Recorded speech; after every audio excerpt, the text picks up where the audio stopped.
l'invité de la matinale. KTO Radio. C'est une nomination inédite. Il y a 2 semaines, sœur Simona Brambilla, jusque-là numéro 2 du dicaster pour les instituts de vie consacrés et les sociétés de vie apostolique, a été nommée préfète de ce même dicaster. Une première dans l'histoire de la curie romaine, une première pour une femme et une première pour une personne non ordonnée. Cette nomination a été saluée, mais elle soulève des questions notamment de gouvernance et de droit canonique. On éclaire le sujet ce matin avec le professeur émérite de droit canonique à l'Université de Latran à Rome, Monseigneur Patrick Valdrini. Bonjour. Oui, bonjour. Merci beaucoup d'être avec nous ce matin sur KTO Radio. Vous êtes également, je le précise, chanoine de la basilique Saint-Jean du Latran à Rome. Alors, Monseigneur Valdrini, cette nomination était attendue, puisque le pape avait évoqué dès 2022, je crois, sa volonté de nommer une femme à la tête du dicaster. Il l'avait annoncé, mais il y a aussi la présence déjà d'une possibilité ouverte dans le texte de réforme de la curie romaine qui a été publié en 2019, Predicate Evangelium. Il y a un article qui, laisse la possibilité au pape de choisir comme, appelons, chef de dicaster. Alors un dicaster, c'est un des organismes de la curie romaine, il y en a un certain nombre, qui ont des compétences particulières et dont celles-ci qui touchent à la vie des congrégations, des sociétés de vie apostolique. Il y en a pour les clercs, pour les évêques, etc. Donc cet article donnait la possibilité. Donc il l'a fait. Déjà, il avait nommé, très important, des personnes dans la curie romaine qui ont un pouvoir de gouvernement.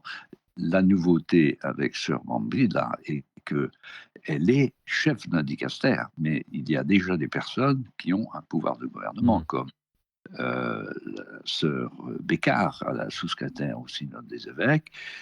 Il y a la sœur Smerilli qui est au dicaster pour le développement intégral, et puis il y a aussi une sœur au governatorato, comme on dit en italien, du Vatican. Enfin, il y a déjà des femmes, on va dire, des laïcs, parce qu'il faut bien distinguer les deux choses, des laïcs et des femmes, qui ont un pouvoir de gouvernement à l'intérieur du dicaster. Donc la nouveauté, c'est une personne qui a l'office ecclésiastique, c'est-à-dire, on va dire en français, en traduisant, pour être compris, le poste le plus haut dans un dicaster. Et c'était avec, vous l'avez parlé, la nouvelle constitution apostolique en 2019, donc c'était attendu, c'était juste une question de nomination du pape François, Oui. parce que c'était désormais possible. Il a ouvert, il s'est donné la possibilité avec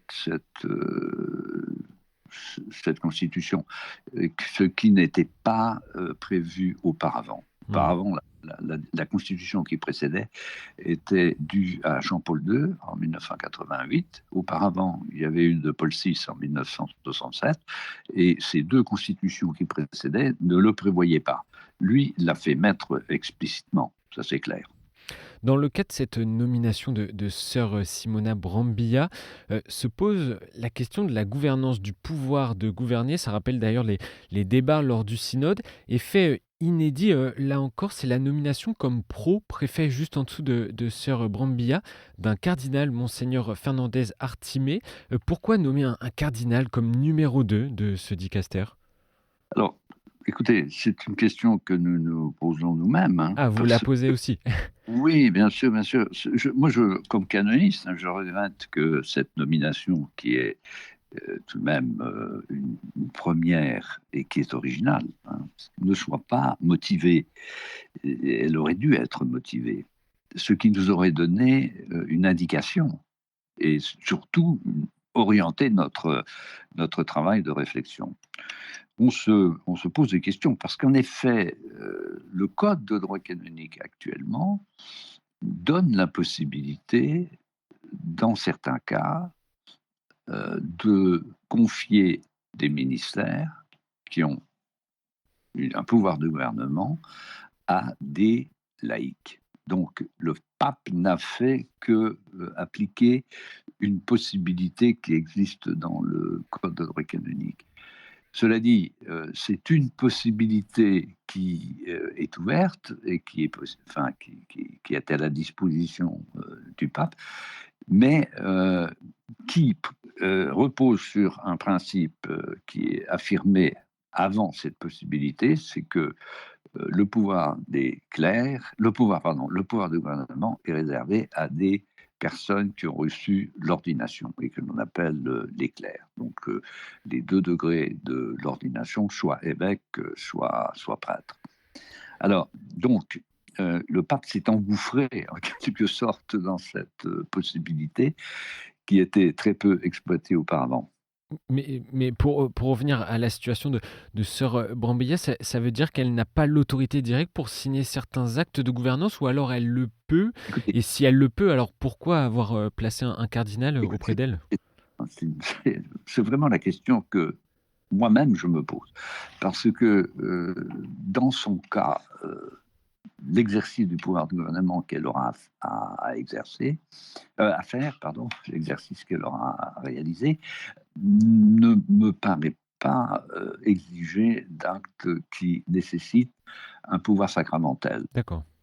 Donc c'est pourquoi j'aurais souhaité, personnellement, et je ne suis pas le seul, une motivation à cette décision. Mmh. Le fait de ne pas avoir donné une motivation à cette décision donne l'impression, d'ailleurs, que, disons-le avec clarté, que on a l'impression que ta sœur ne pourra pas tout faire et qu'elle va. Il y a nécessité qu'il y ait à côté d'elle un clerc qui aura des choses à faire. Mmh. Mais personnellement, je ne vois pas quel acte de gouvernement nécessiterait le fait d'être ordonné. Moi, je pense plutôt 2 choses, ce sont des explications et qui sont personnelles. La première, c'est qu'il y a toujours dans la vie d'un dicaster et dans l'action d'un dicaster des actes qui relèvent de la vie sacramentelle, comme célébrer 2 Eucharisties, célébrer des sacrements, etc. Et que le pape a mis ce propréfet pour qu'il y ait une sorte de personne à l'intérieur qui puisse exercer réaliser ces actes-là. Ou une deuxième explication, et qui serait une sorte de manifestation de ce que le pape pense de la synodalité. La synodalité repose fondamentalement sur une coopération entre les personnes qui ont des divers statuts dans l'Église. En particulier, les 2 grands statuts que sont le clerc et le laïc. Dans le cas présent, il ouvre une porte énorme, on va dire, en nommant Sœur Brambilla à ce poste-là, mais il n'en fait pas, comment dirais-je, une sorte de provocation. Mmh. Il montre qu'il doit y avoir une synodalité avec coopération entre les 2 grands statuts qui existent dans l'Église, les ordonnés et les non-ordonnés. Il Donc, au fond, ce serait une sorte de il initie reconnaissance. une nouvelle forme de gouvernance, de Alors, co-gouvernance? pourquoi pas? Oui, c'est ça. Hein. En général, c'est l'inverse qui se passe dans l'Église. On y a un clerc et prend à côté de lui, un laïc, hein, pour bien montrer qu'il Mmh. a un esprit ouvert, un esprit de coopération, une volonté de promouvoir le laïcat, etc., de se faire aider, etc. Dans le cas présent, c'est le contraire. Bon, bah, ce n'est pas si mal que cela. Si ma lecture est juste, hein, bien évidemment, ce serait un bel acte que de montrer que dans ce cas-là, il y a coopération. D'autant plus que cette idée m'est venue qu'au fond, nous ne sommes pas dans n'importe quel dicaster. C'est le dicaster qui s'occupe de la vie charismatique, hein, de la vie des charismes, hein, de la mise en œuvre des charismes. Or, la vie charismatique a toujours tenu compte du fait qu'elle est vécue d'une certaine manière par les femmes et elle est vécue d'une manière par les hommes. Et aussi d'une certaine manière par des laïcs et d'une certaine manière par des clercs. Donc, il y a une sensibilité quand même dans les distinctes manières de réaliser ce charisme. Moi, je crois plutôt que c'est une construction qui est voulue par le pape, qui va dans le sens d'une expression de ces deux grands pôles que sont les ordonnés et les non-ordonnés, parce qu'on dit toujours ordonnés et non-ordonnés d'une manière négative, non-ordonnés, et qui doivent absolument travailler ensemble dans une perspective de synodalité.